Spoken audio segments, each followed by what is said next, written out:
Hello everybody, thank you for joining me today. I do truly appreciate it. I'm going to be doing another book haul video. It's been a while since I've done one, but I've gotten a few things here and there and yon worth talking about. Before I go into the books I've gotten, I got to go to some pretty cool bookstores, and I want to show you a little bit about one of them. The old Florida Bookstore in Dania Beach, Florida. It was a neat place.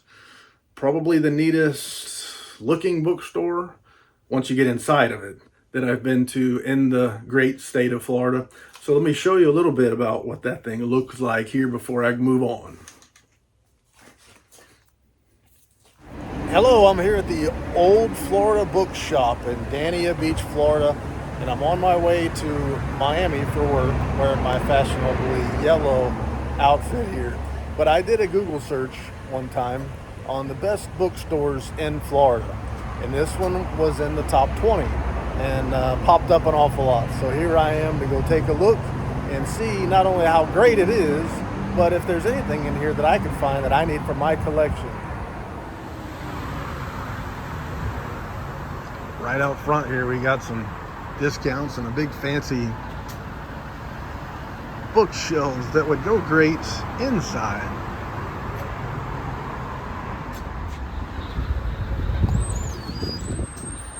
There it is, the iconic image that you see on the internet all over the place. Just wow.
So that was the old Florida Bookstore in Dania Beach, Florida. I really liked going there. I actually didn't buy a thing. But I did end up getting some books from different places, like other bookstores, eBay, Barnes & Noble's online, different places. So I'm going to show you some of the stuff I got.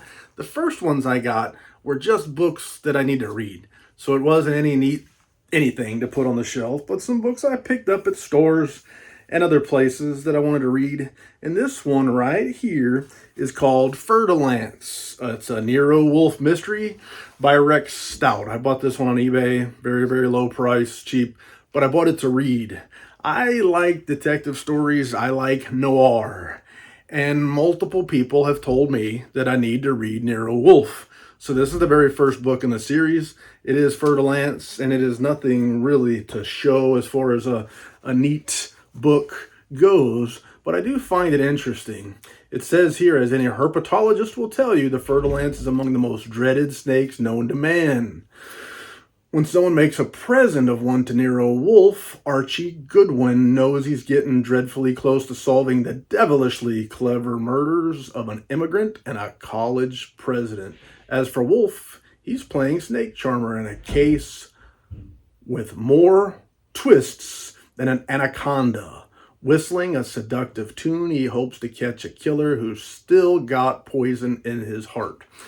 Herpetologist, a neat little bit, perhaps. When I was about 10 years old or so, I told my dad I want to be a herpetologist when I grow up, in front of one of his friends. And he, seeming slightly embarrassed, said, "Son, do you know what that is?" And I said, "Yeah, Dad. It's a scientist who studies reptiles and amphibians." And he said, "Oh, that's not what I thought you were going to say." My dad learned something that day. And he also learned what a herpetologist is. But things change, life goes on. Anyway, I'm going to read me some Nero Wolf. Hopefully I'll dig it as much as I dig people like Spencer and Scudder and on, Spade, and all these other detectives that I've read and loved. And I get to add another series to my list of people to jump onto, and move along.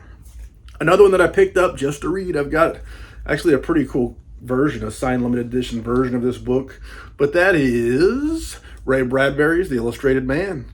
And I do like the artwork on the cover of this Bantam Spectra edition. And anyway, I really dig Ray Bradbury, and this was a book that I wanted to read, and I didn't have a reader copy. I tend to like to read versions that I don't have to worry about too much, because I like to be able to just enjoy reading it and not worry about what my dirty hands are doing. If I put it in a bag for travel, I don't want to have to worry about protecting it, sweaty, whatever the case may be. Leaving it on the counter and a kid spills water on it or something. I want to not have to worry about the actual physical copy of the book that I'm reading. And so I often will get economically priced softcover books just to read. Now, I recently read The Godfather by Mario Puzo, and I loved it so much that I said, I want to go back to this world created by Mario Puzo, and I want to read more. And I felt sad that there wasn't anything, but there is. Wait, there's more. From what I gather, he also wrote The Sicilian, which ties in very tightly with The Godfather. And I'm looking forward to reading this one, hoping that I'll enjoy it at least as much. And I got this at the Book Shelter, LLC, in Dundee, Florida, small town. Don't blink, you'll miss it. But they did hook a brother up with The Sicilian. Next up, another reader copy. This is my last one of the reader copies. I just want to show you books that I picked up to read. And this one I picked up at a bookstore called Book Rack in Ocoee, Florida. And it is IRobot by Isaac Asimov. And it's one of these books that I do feel a little bit ashamed to say I haven't read it. I feel like I should have read it long ago, but I did not. And this one is a Del Rey trade softcover version of IRobot, Isaac Asimov. I have, in fact, never read a single work by Isaac Asimov, but that will change. I'll probably read this one June, July, somewhere around there. Trying to plan my reading. But I'll probably get this one in the next couple months, and I'm looking forward to it. Now on to other parts of my book haul, adding things to my collection, which is one of my favorite passions, adding things to the collection. And that one is, the first one that I want to talk about here is a book I picked up on the eBay called The Rare Breed, a spectacular motion picture starring James Stewart, Maureen O'Hara, Brian Keith, a great novel of the Old West by Theodore Sturgeon, based on the original screenplay by Rick Hardman. And if I haven't already told you, I dig movie novelizations. In fact, I collect them. I collect movie novelizations of movies that I dig. It doesn't always mean that the movie novelization is great, or even that the movie is great. It's just movies that I like. And The Rare Breed is a Western starring Jimmy Stewart. It's not my favorite Jimmy Stewart film, or even my favorite Jimmy Stewart Western, but I'm such a fan. And it's a good movie. I really did like it. So when I found out that there was a novelization, I picked it up to add to the collection. And it is a Fawcett gold medal book, and that's The Rare Breed. You can even kind of tell, looks like Jimmy Stewart on a horse on the cover. I tend to like it more when the artwork really shows the actor on the movie novelization, but hey, when I look at that and I look hard enough, it's Jimmy Stewart. Maybe my favorite actor of all time, perhaps. So many great ones, so many characters that I love, all the way from Harvey to Rear Window and all sorts of great ones in between. But next up is a novelization of a movie that I didn't really love. I liked it, and that is The Chronicles of Riddick. I watched this movie back in about 2000, pitch black, and it's perhaps the first time I ever noticed there was a guy named Vin Diesel on Earth, and I really liked that movie. And I was glad to be able to pick up this novelization last year sometime, I don't remember when, at a bookstore in Brooksville, Florida. But this one, wandering around that bookshop, the book rack in Ocoee, Florida, that's where I got it. They had The Chronicles of Riddick. And it is a first edition, first print, mass market paperback, soft cover. And the first print, you can tell right here, it has a number line on it, goes all the way down to 1. And it is written by the indomitable, whatever that means, I do not know, but probably the most famous movie novelization writer, that is Alan Dean Foster, based on a motion picture screenplay written by David Twohy. So Alan Dean Foster's The Chronicles of Riddick, to add to the collection. I honestly don't know if I'll ever get around to reading it. I may. I don't know. But anyway, I added it to the collection of movie novelizations. Now, moving on to others. I've got here some books that I already had, but I needed to add either A, signed editions to my collection to replace unsigned that I figured I might never get signed. So I went ahead and looked for signed copies. Or B, books that I had and they weren't first prints, first editions. So I wanted to get a first print, first edition. And that's the case here with the first one I want to show you.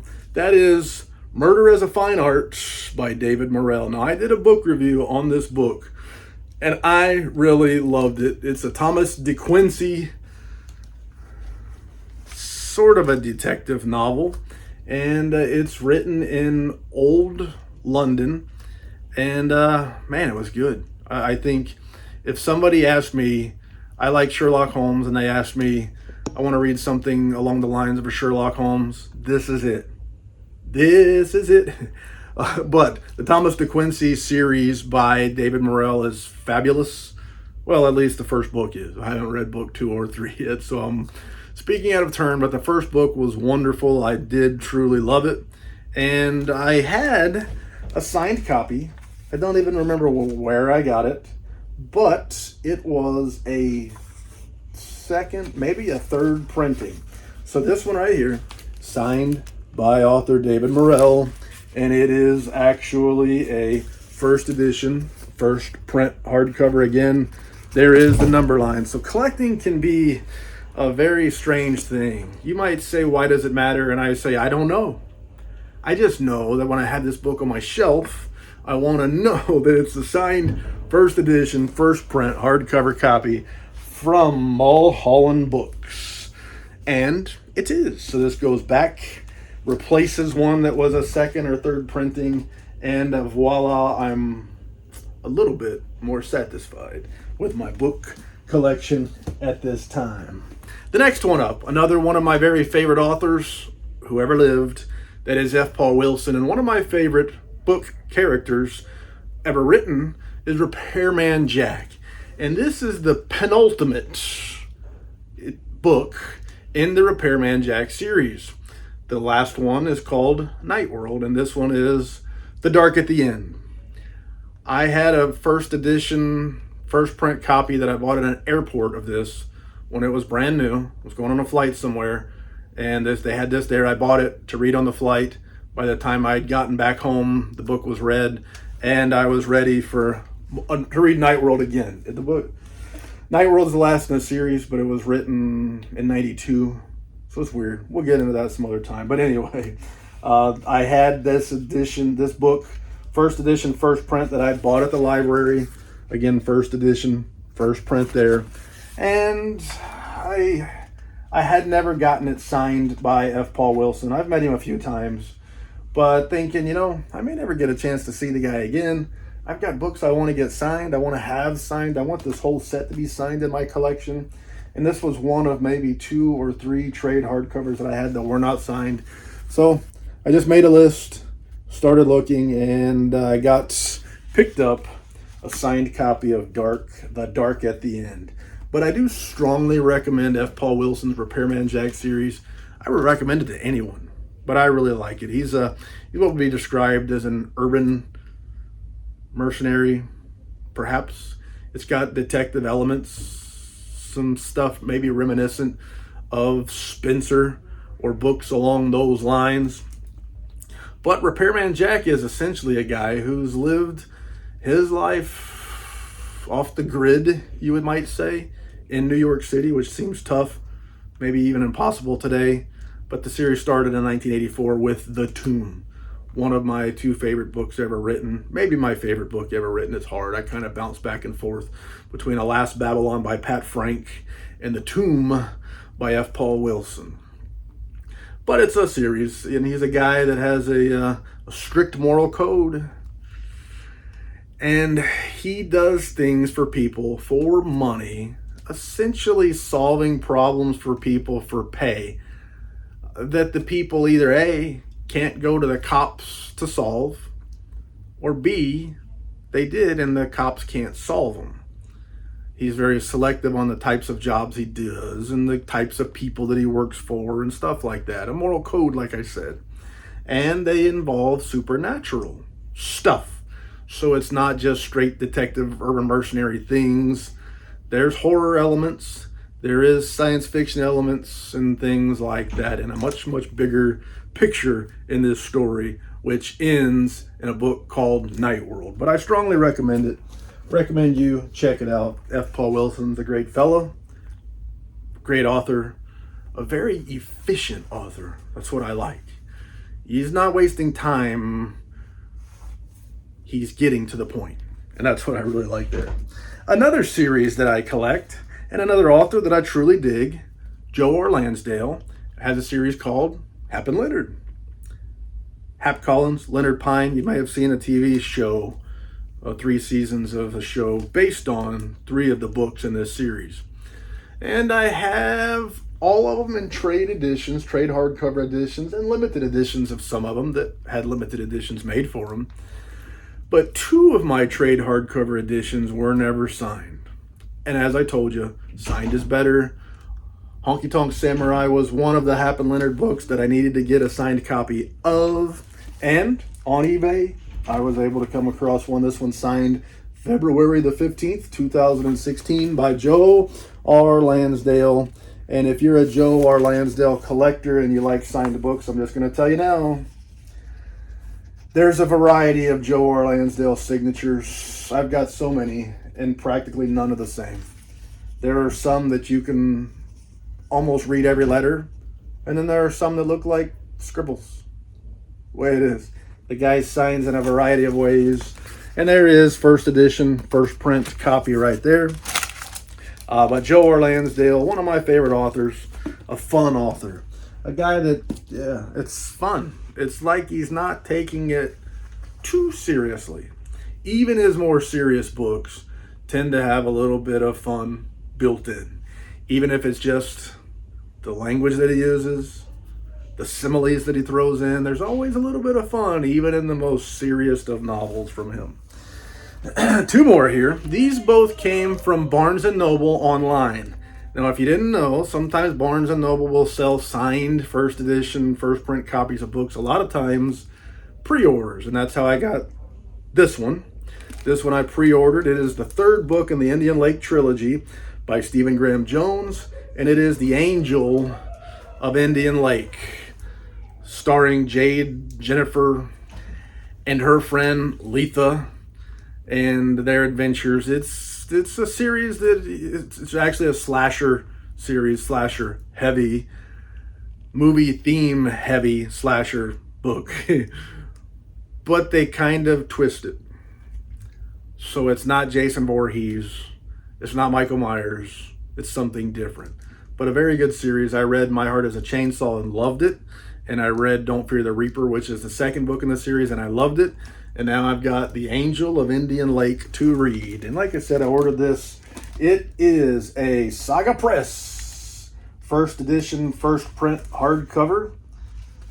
And there is our number line. Goes all the way to 1. And Borderland, or not Borderland.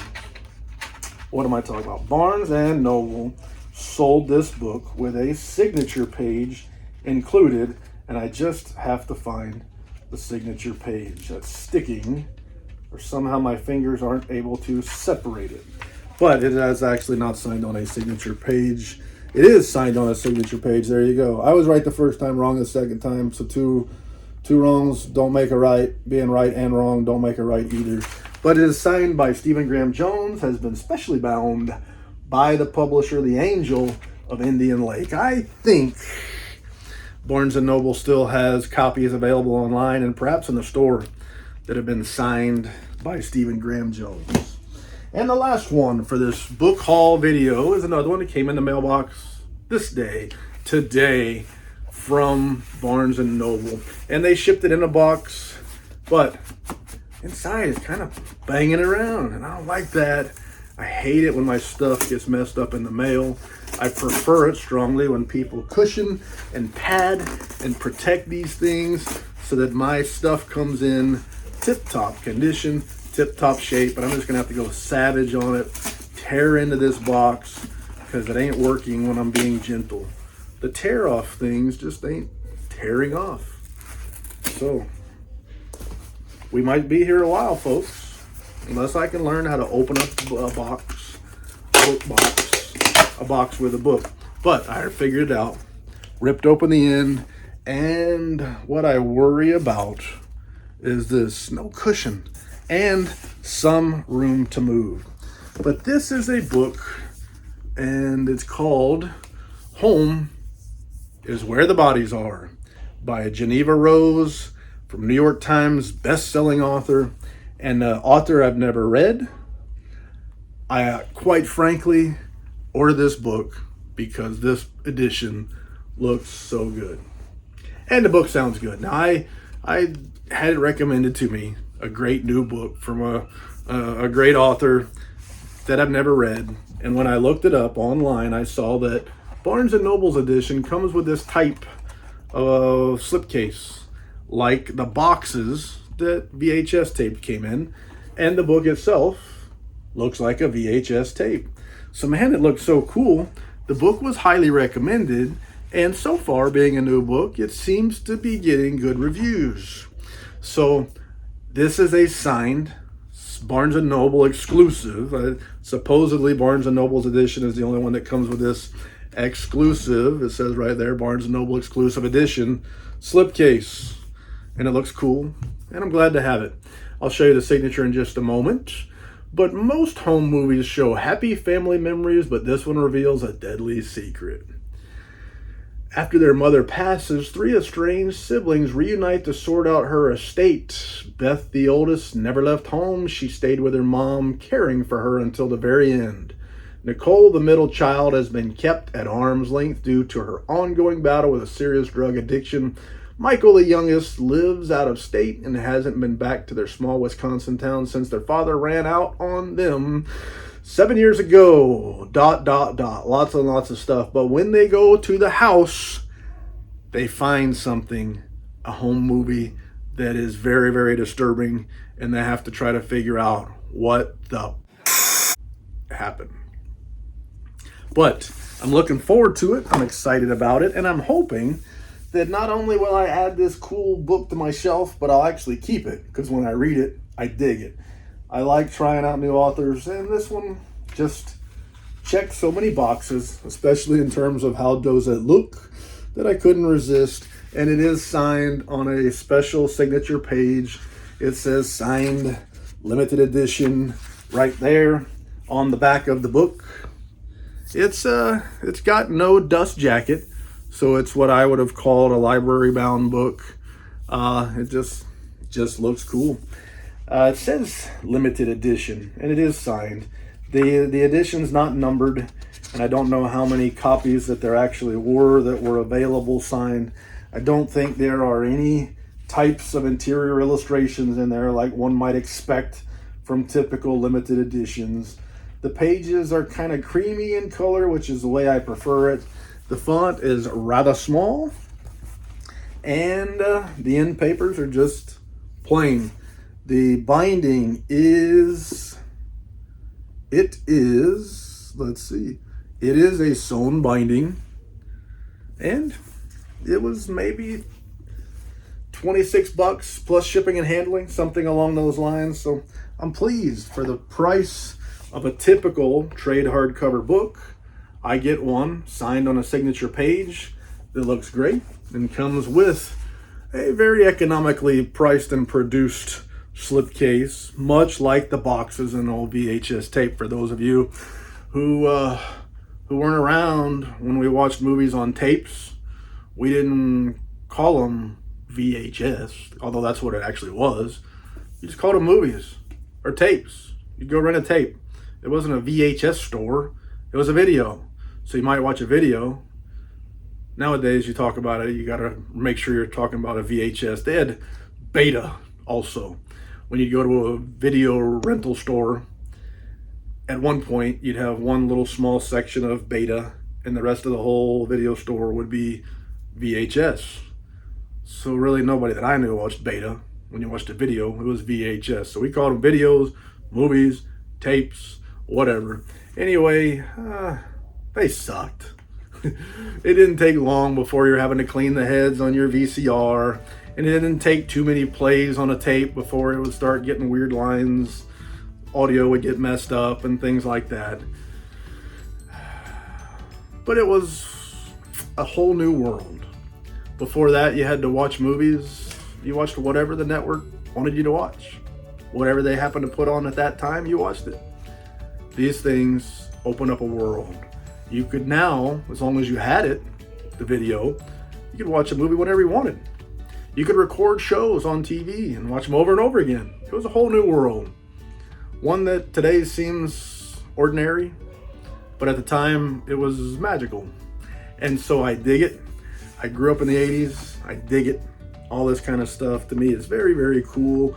I like the nostalgia of it. And with that being said, I can think of no more lies to tell. Thank you for your time. I do truly appreciate it. And say la vie, baby. Doo-doo.